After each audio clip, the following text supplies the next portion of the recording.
জাতীয়তাবাদ হিসেবে বলা যায় যে জাতীয়তাবাদ ও দেশপ্রেম মিলিত হয়ে যে নতুন রাজনৈতিক আদর্শ গড়ে ওঠে তাকেই জাতীয়তাবাদ বলা হয়।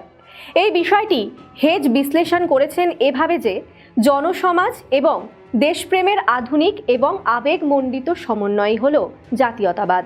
হান্স খন তার লেখা দ্য আইডিয়া অফ ন্যাশনালিজম বইয়ে উল্লেখ করেছিলেন যে প্রাথমিকভাবে জাতীয়তাবাদ হল একটি মানসিক অবস্থা, চেতনার দ্বারা আলোড়িত একটি কাজ। এ প্রসঙ্গে বলতে গেলে এটা বলতেই হয় যে ফরাসি বিপ্লবের যে আদর্শ ছিল, অর্থাৎ সাম্য, মৈত্রী এবং স্বাধীনতা, এই আদর্শ শুধু ফ্রান্সেই নয় বরং ইউরোপের অনেক দেশেই জাতীয়তাবাদের প্রসার এবং প্রচার করেছিল। পরবর্তীকালে নেপোলিয়নের একের পর এক সাম্রাজ্য বিজয় এবং বিস্তার ইউরোপের জাতীয়তাবাদকে আরও কয়েক গুণ বাড়িয়ে দিতে অনেকটাই সাহায্য করেছিল।